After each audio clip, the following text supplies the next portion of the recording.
Yes, good morning students. देखिए हम लोग अपने लास्ट टॉपिक से आज हम जो है वो आगे स्टार्ट करने जा रहे हैं और नेक्स्ट जो है chapter number 9 coordination compound running में है और ये उसका नेक्स्ट वीडियो लेक्चर है। इस लेक्चर में मैं आज आप लोगों को बहुत इंपॉर्टेंट टॉपिक जो है कोऑर्डिनेशन कंपाउंड का नोमेनक्लेचर वो सिखाने जा रहा हूँ। देखिए बच्चों, ये टॉपिक बहुत इंपॉर्टेंट है एग्ज़ाम पॉइंट ऑफ व्यू से। ऐसा मैं क्यों बोल रहा हूँ, उसकी एक वजह ये है कि पिछले 10 साल 15 साल के पैटर्न में, इवन जब मैंने खुद ने बोर्ड का एग्ज़ाम दिया था तब से लेकर आज तक इस चैप्टर की एक इम्पोर्टेंस है, एक पर्टिकुलर सीक्वेंस है। और वो सीक्वेंस क्या है बच्चों, मैं बता रहा हूँ कि नोमेनक्लेचर पे हर साल 2 क्वेश्चन फिक्स एक नंबर के आते हैं। यानी आपको 2 नंबर अपने बोर्ड एग्ज़ाम में सिक्योर करने का पूरा गोल्डन चांस है। समझ रहे हैं? तो आप लोगों को इस टॉपिक को बहुत अच्छे से समझना है और इसकी प्रैक्टिस करनी है। ठीक है बच्चों? तो देखिए मैं आज स्टार्ट करने जा रहा हूँ नोमेनक्लेचर, IUPAC नोमेनक्लेचर। तो देखिए किस तरीके से हम लोग इस चैप्टर के इस टॉपिक को समझेंगे। आप लोग देखिएगा, मैं यहाँ पे एक एक करके 1 बाय 1 आपको समझा रहा हूँ, आप लोग देखिएगा। सबसे पहले मैं नोट्स में आप लोगों को कुछ दिखाना चाहता हूँ। हम लोगों ने प्रीवियस यहाँ तक का पार्ट जो है वो लिगेंड्स जो था वो हमने डिस्कशन कर लिया था। आज मैं उससे थोड़ा सा आगे बढ़ रहा हूँ। देखिएगा, एक चीज़ और समझिएगा बच्चों, इस टॉपिक में ये वाला पार्ट मैं पहले आप लोगों को बता चुका हूँ कि संकुल जो होते हैं वो 3 प्रकार के होते हैं। संकुलों को 3 तरीके से बांटा जा सकता है, वर्गीकृत किया जा सकता है। सबसे पहला जो टाइप है बच्चों वो है साधारण धनायन, संकुल ऋणायन। दूसरा पार्ट हो सकता है बच्चों संकुल धनायन और साधारण ऋणायन। तीसरा पार्ट जिसमें संकुली धनायन और संकुली ऋणायन हो। देखिए बच्चों, इस कंसेप्ट को समझाने के लिए मैं आप लोगों के सामने एक चीज़ रखने जा रहा हूँ और कोशिश करूँगा कि आप उस चीज़ से बेहतर समझ पाएँ। देखिए केमिस्ट्री का एक रूल है जिसे आज तक आप लोग देखते और समझते हैं कि जितने भी केमिस्ट्री में कंपाउंड हो, चाहे वो ऑर्गेनिक हो या इनऑर्गेनिक, लाइक सबसे पहला मैंने लिखा है NaCl बच्चों, दूसरा मैंने लिखा H2SO4 बच्चों, मैंने लिखा KCl। देख रहे हैं बच्चे? तो बच्चों ये जितने भी टॉपिक्स हैं इनमें हमेशा जब इनका नाम लिखा जाता है बच्चों तो धनायन का नाम हम पहले लिखते हैं। ये बात समझिएगा, धनायन का नाम पहले और ऋणायन का नाम बाद में। देखिए मैंने 3 एग्जाम्पल आपके सामने लिखे हैं और मैं इन तीनों के नाम ही आप लोगों को बताने जा रहा हूँ।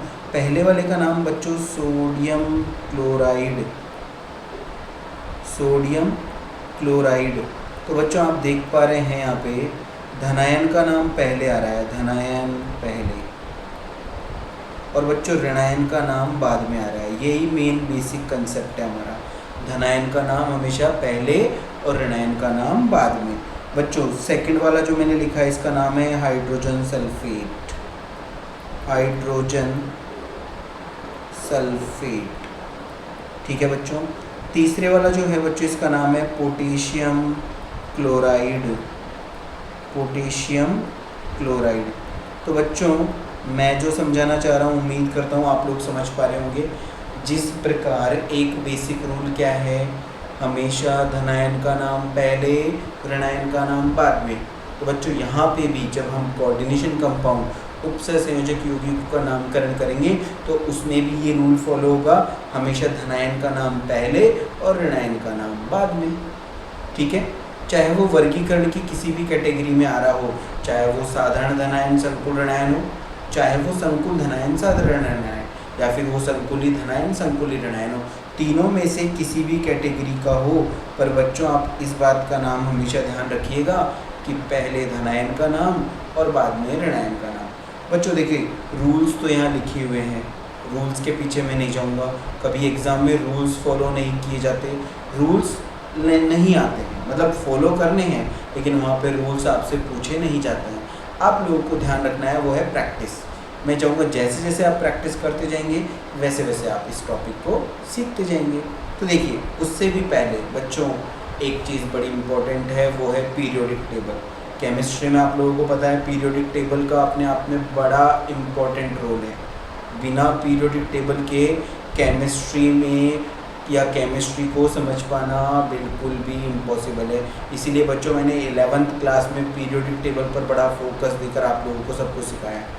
तो बच्चों वहीं से कुछ चीज़ है जो मैं आप लोगों को आज यहाँ रिवाइज भी करवा रहा हूँ और समझा भी रहा हूँ। तो देखिए बच्चों क्या चीज़ है जो मैं आप लोगों को बताने जा रहा हूँ पीरियोडिक टेबल में। तो देखिएगा बच्चों यहाँ पे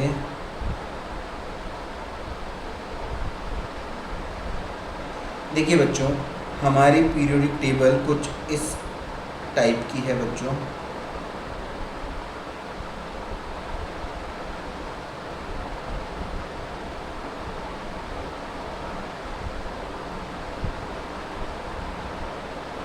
देख रहे हैं बच्चों, ये मैंने एस ब्लॉक आप लोगों के सामने बनाया है। क्या है बच्चों?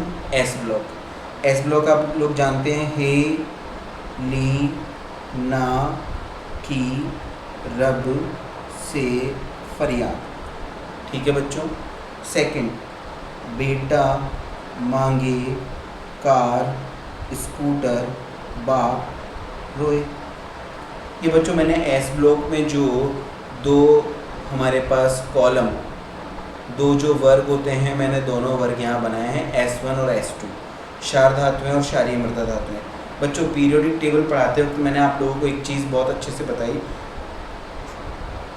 ये जो क्षार धातुएं जिनको हम एल्कली मेटल्स बोलते हैं, Am, बच्चों इन सब पर जो ऑक्सीकरण अंक पाया जाता है वो पाया जाता है +1। ठीक है बच्चों। और बच्चों ये है हमारी क्षारीय मृदा धातुएं, एल्कलाइन अर्थ मेटल्स, Am। बच्चों इन सब पर जो आवेश पाया जाता है वो +2 पाया जाता है। ठीक है बच्चों, यहाँ तक की बात आप लोगों को समझ में आ रही है। बच्चों अब इसका क्या रोल है, इसका क्या यूज़ करना है, सेम ऐसे ही बीच में यहाँ D ब्लॉक और इधर P ब्लॉक। चूँकि हमें बेसिक इन दोनों चीज़ों को समझना है तो अभी मैं यहाँ पे आप लोगों के सामने P ब्लॉक भी बना रहा हूँ।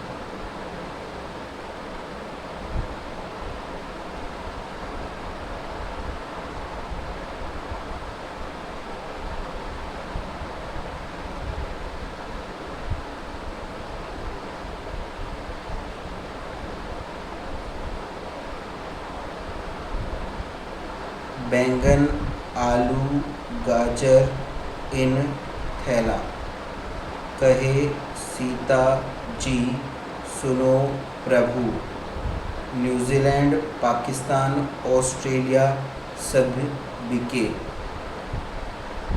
ओल्ड स्टाइल से टी को, फिर कल बाहर आई आत्मा, है न आगर कर 0 रन। देखिए बच्चों ये हमारा P ब्लॉक है। ठीक है बच्चों, ये सब हम लोगों ने 11th क्लास में सीखा हुआ है। बोरोन परिवार 13वां वर्ग, कार्बन परिवार 14वां, नाइट्रोजन 15वां, ऑक्सीजन 16वां, हेलोजन 17वां और अक्रिय गैस 0 वर्ग, इसको 0 वर्ग और 18वां वर्ग दोनों नाम से जानते हैं। देखिए बच्चों यहाँ पर मैं इस टॉपिक के बारे में आप लोगों को एक बात बताना चाहता हूँ, और वो बात क्या है बच्चों? वो बात ये है कि इन सब के ऑक्सीकरण अंक मैंने आप लोगों को सिखा रखे हैं। जस्ट लाइक यहाँ पे +3 बच्चों, ये जो है +4 -4 दोनों। बच्चों नाइट्रोजन परिवार जो होता है वो बच्चों -3, ये -2, -1 और ये 0 बोल दो या फिर आप 0 भी बोल सकते हैं। अक्रिय है, ये किसी के साथ क्रिया नहीं दिखाते।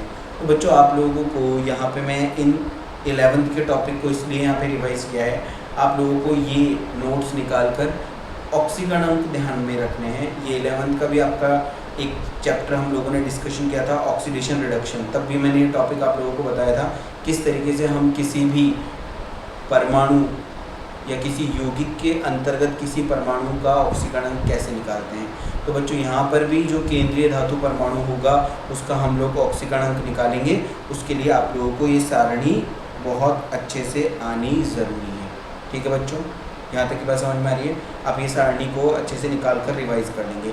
अभी कुछ एग्जाम्पल्स मैं आप लोगों के सामने लूँगा और उन्हें आप अच्छे से समझने की कोशिश करेंगे। ठीक है बच्चों, यहाँ पे जो भी रूल आते जाएंगे वो मैं 1 बाय 1 आप लोगों को यहाँ पे बताते चलूँगा और आप उनको नोट्स से कॉपी कर लेंगे।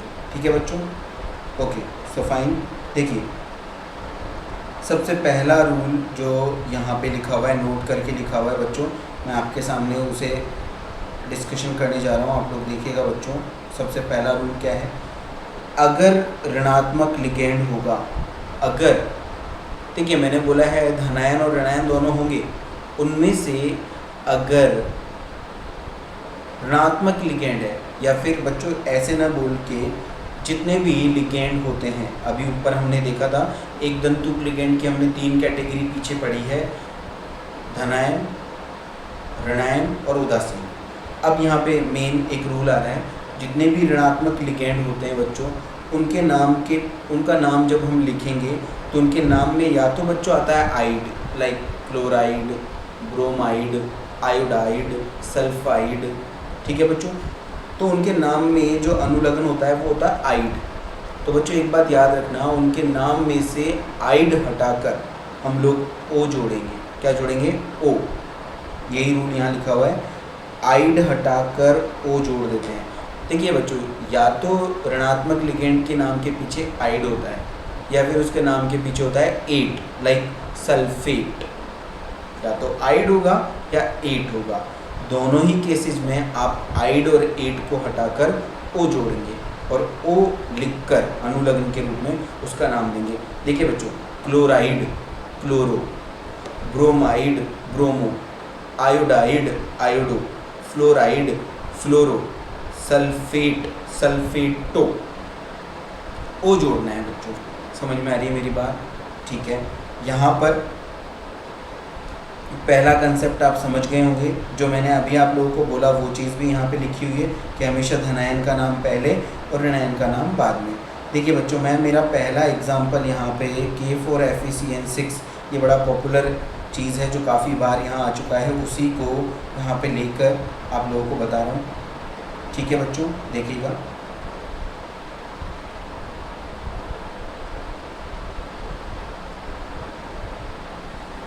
मैं थोड़ा अलग से उस एग्जाम्पल को लिखकर आप लोगों को समझाना चाह रहा हूँ।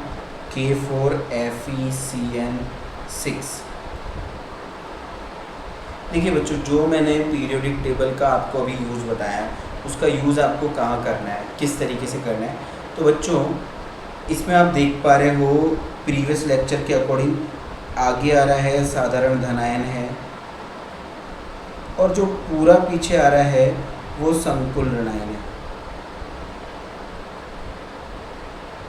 ठीक है बच्चों, एक हमारा आगे वाला पार्ट साधारण धनायन है और पीछे वाला पार्ट संकुल ऋणायन है। ठीक है, इनमें बहुत सारी चीज़ें आप लोगों को आती है पहचानना। ये है केंद्रीय धातु।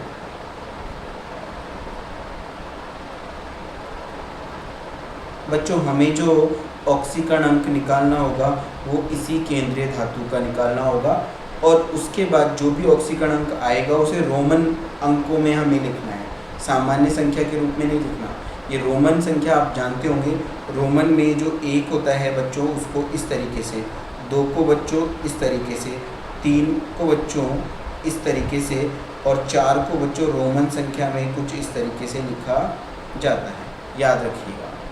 ठीक है बच्चों, तो अभी मैं आप लोगों को पहले 11th का भी हमारा रिवाइज हो रहा है और 12th का भी इम्पोर्टेंट पार्ट है, किस तरीके से ऑक्सीकरण अंक निकालते हैं वो सबसे पहले बताने जा रहा हूँ। ठीक है बच्चों, तो देखिएगा,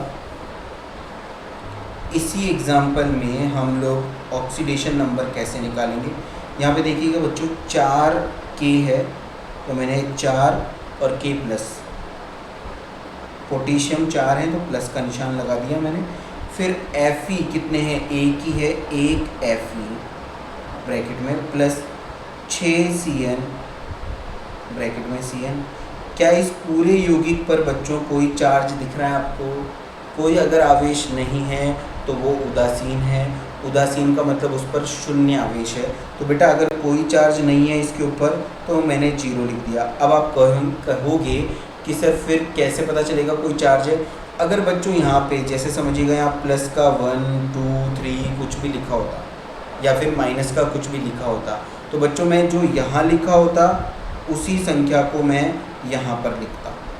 बट यहाँ कुछ नहीं है तो बच्चों मैं क्या लिखूँगा, 0।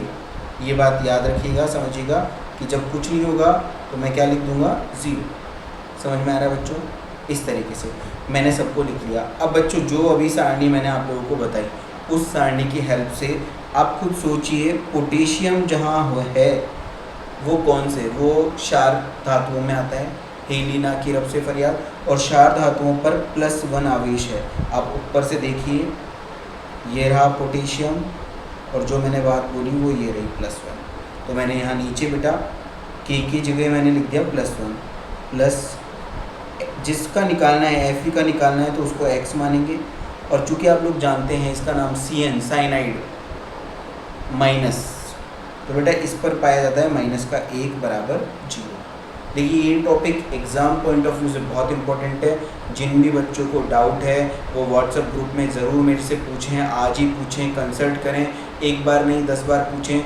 मैं प्रॉब्लम सॉल्यूशन वीडियो अलग से बना के उनके डाउट्स लेकर बताऊंगा।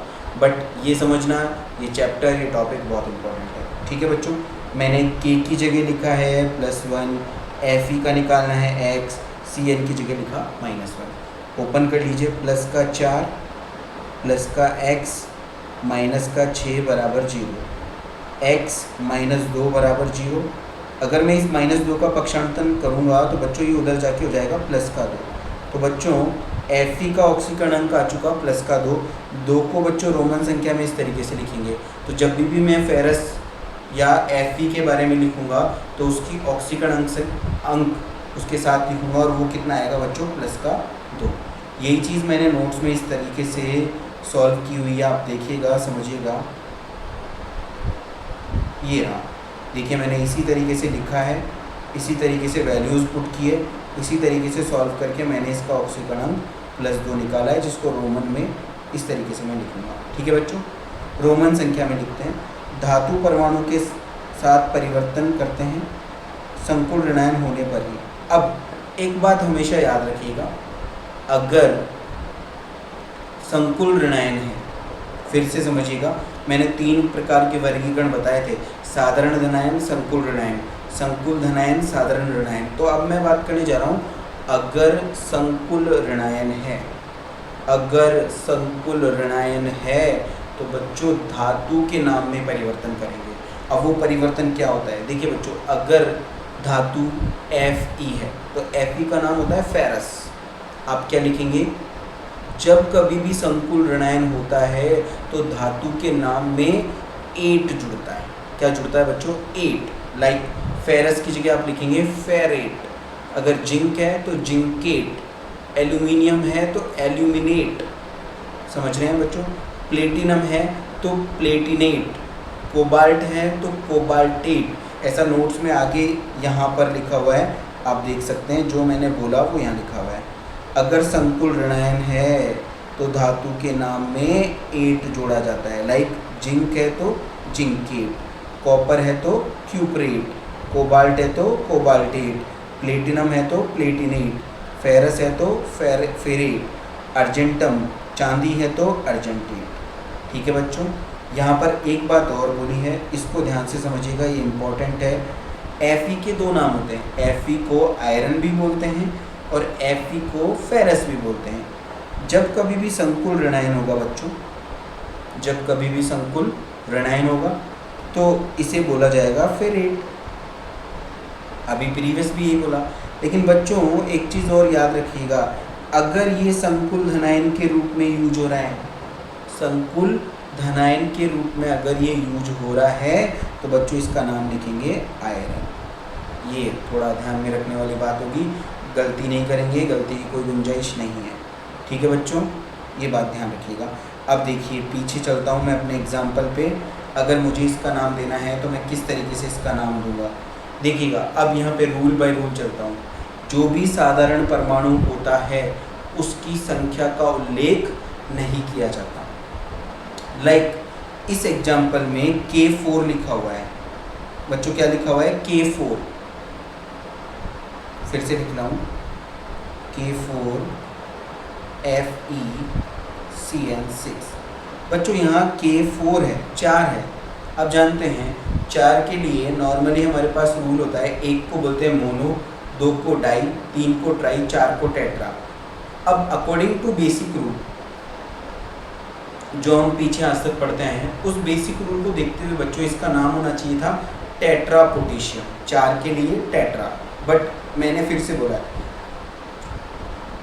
जो भी साधारण होगा, जो भी साधारण धनायन होगा, चाहे वो साधारण धनायन हो चाहे वो साधारण ऋणायन हो, जो भी साधारण होगा उसकी संख्या का उल्लेख नहीं किया जाता। उसके लिए कोई भी डाई, ट्राई, टेट्रा ऐसे शब्द यूज में नहीं लिए जाते। तो बच्चों यहाँ पे टेट्रा पोटेशियम न लिखे, चूँकि ये साधारण है, धनायन है, तो बच्चों मैं इसका नाम सिर्फ क्या दूंगा, पोटेशियम। तो मैंने लिखा पोटेशियम, पोटेशियम। ठीक है मेरे बच्चों, इसका नाम क्या हो गया, पोटेशियम। ये अलग है, ये आयनित हो सकता है, ये विघटित हो सकता है, इसलिए मैंने इसको अलग लिखा है पोटेशियम। अब बच्चों मुझे देना है पीछे संकुल ऋणायन। क्या बच्चों ये संकुल ऋणायन दिख रहा है, ये है संकुल ऋणायन। ऊपर भी बता चुका हूँ, फिर से मैं आप लोगों का ध्यान यहाँ खींच रहा हूँ। जब कभी भी संकुल ऋणायन हो बच्चों, तो आपके दिमाग में एक बत्ती जल जानी चाहिए, और वो बत्ती ये जलनी चाहिए कि इसमें धातु के नाम के साथ छेड़छाड़ होगा। जो धातु का नाम है, याद कीजिए, फेरस। क्या लिखूंगा बच्चों मैं इसको, फेरेट। क्या लिखूंगा, फेरेट। तो बच्चों इसके नाम में छेड़छाड़ होगा। अब रूल है, संकुल का नाम लिखने से पहले लिगेंड का नाम आएगा, सॉरी धातु का नाम लिखने से पहले हम लिगेंड का नाम देंगे, लिगेंड का नाम लिखने से पहले उसकी संख्या का उल्लेख करेंगे। कितने लिगेंड है बच्चों, 6। साइनाइड, अब ये भी रूल बताया, ऋणात्मक लिगेंड है तो आइड हटाकर क्या जुड़ेगा बच्चों, ओ, साइनो। क्या बच्चों, साइनो। कितने हैं, 6 को क्या बोलते हैं, हेक्सा। तो बच्चों इसका नाम देखिएगा, मैं यहाँ लिख रहा हूँ हेक्सा। चलिए मैं थोड़ा अलग लिखता हूँ इसको ताकि आप लोगों को समझ में आए।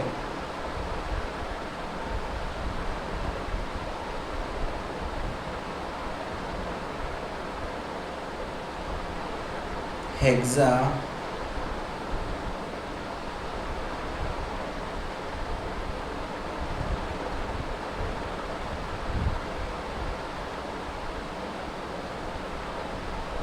साइनो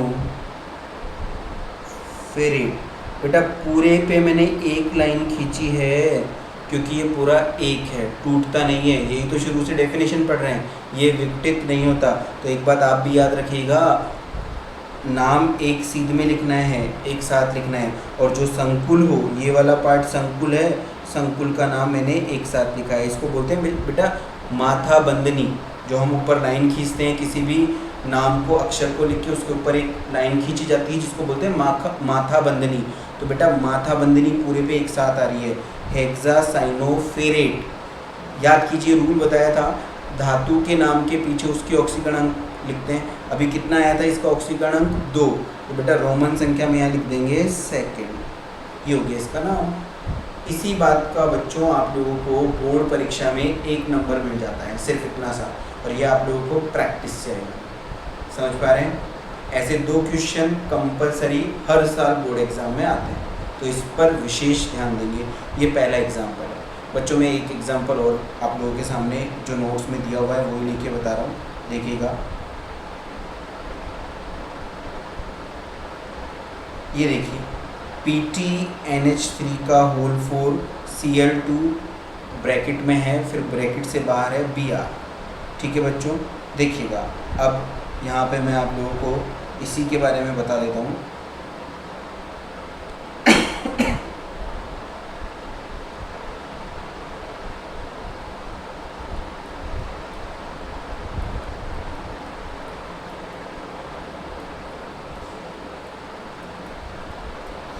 बच्चों याद कीजिए, लास्ट क्लास में मैंने आप लोगों को 2 तरह के लिगेंड बताए थे, होमोलैप्टिक और हेट्रोलैप्टिक।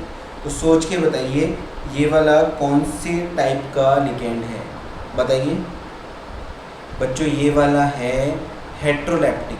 जब एक से ज़्यादा प्रकार के लिगेंड होते हैं तो बच्चों उसे बोलते हैं हेट्रोलैप्टिक लिगेंड। और प्रीवियस एग्जांपल बच्चों ये वाला कौन सा है, होमो, इसे हम बोलेंगे होमोलैप्टिक। और बच्चों ये वाला है हेट्रोलैप्टिक। ठीक है बच्चों, याद रखेंगे आप? ठीक है, वेरी गुड। अब देखिए इसका हमें जो जो बातें आप लोगों को ध्यान देने की है अभी सीखते वक्त, वो मैं ध्यान दिला रहा हूँ। बड़ा कोष्टक आगे आ रहा है, याद कीजिए अपना फर्स्ट वीडियो। बड़ा लेक्चर आगे आ रहा है, जिसके साथ बड़ा कोष्टक आता है वो संकुल होता है, आगे धनायन आता है। तो बच्चों ये हो गया संकुल धनायन, और जो पीछे बिना ब्रैकेट के आ रहा है वो साधारण ऋणायन, क्योंकि पीछे आने वाला ऋणायन और वो बिना ब्रैकेट के आ रहा है तो साधारण। तो बेटा कैटेगरी हमने छांट ली। अब चूंकि संकुल ऋणायन नहीं है तो धातु के नाम के साथ कोई छेड़छाड़ नहीं करना। अब एक रूल और यहाँ पे आ रहा है बच्चों, धातु का नाम लिखने से पहले लिगेंड का नाम। बट प्रीवियस एग्जाम्पल में केवल एक लिगेंड था, यहाँ पे हमारे पास 2 लिगेंड है। तो बच्चों यहाँ पे एक रूल है IUPAC का, और वो रूल है जब एक से ज़्यादा लिगेंड हों तो उनका नाम अंग्रेजी वर्णमाला के अनुसार किया जाएगा, जो हमारा 11th में बेसिक रूल था उसी के अकॉर्डिंग। एक लिगेंड का नाम है एमीन, NH3 का स्पेशल नाम। बच्चों याद कीजिए, NH3 का स्पेशल नाम मैंने आप लोगों को बताया है एमीन। दूसरा क्लोराइड, क्लोराइड का आइड हटा के O, क्लोरो। अब बताइए एमीन पहले आता है या क्लोरो? बच्चों एमीन की स्पेलिंग है AMMINE, एमीन A से शुरू होता है, और क्लोराइड C से शुरू होता है। तो बताओ बच्चों A पहले आता है या C? A पहले आता है। तो देखिए इसका नाम हम किस तरीके से देंगे बच्चों। 4 है एमीन, तो बच्चों मैं बोलूँगा tetra amine die chloro platinum, पूरा एक साथ आएगा। क्या बच्चों ये समझ में आया? ऑक्सीकरण के लिए मैंने छोड़ दिया क्योंकि अभी मैंने निकाला नहीं। और बच्चों साधारण जो भी होता है उसकी संख्या का उल्लेख नहीं करते। डाई ब्रोमाइड नहीं लिखूंगा मैं, सिंपल लिख दूंगा ब्रोमाइड। ब्रोमाइड। अब ऑक्सीकरण निकालने वाला तरीका जो पिछली बार मैंने बताया उसी तरीके से, 1 PT है, 4 NH3 है, 2 Cl है, 2 Br है, और पूरे पर कोई आवेश नहीं है तो 0 लिख दिया मैंने बराबर में। PT का निकालना है, जिसका निकालना होता है उसको X मानते हैं। अमोनिया उदासीन होता है, उस पर कोई आवेश नहीं होता। Cl पर -1 होता है, Br पर -1 होता है, बराबर 0। X + 0 -2 बराबर 0, X - 4 बराबर 0। तो बच्चों X बराबर आ गया +4। तो प्लेटिनम का ऑक्सीकरण कितना आया बच्चों? +4। तो देखिए मैं यहाँ पे ऑक्सीकरण की जगह लिख दूंगा 4।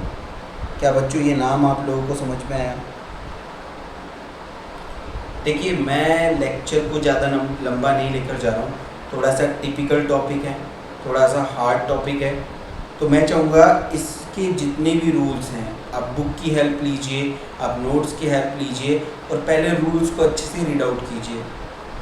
जो 2 एग्जाम्पल मैंने बताए उन दोनों एग्जाम्पल को समझने की कोशिश कीजिए, और कई और उदाहरणों के साथ मैं नेक्स्ट वीडियो में आप लोगों को यही टॉपिक अच्छे से बताऊंगा। तो इनको अच्छे से रीड आउट कीजिए, 11th की कॉपीज़ निकालिए, उनसे ऑक्सीकरण को देखिए। आज के लिए थैंक यू सो मच।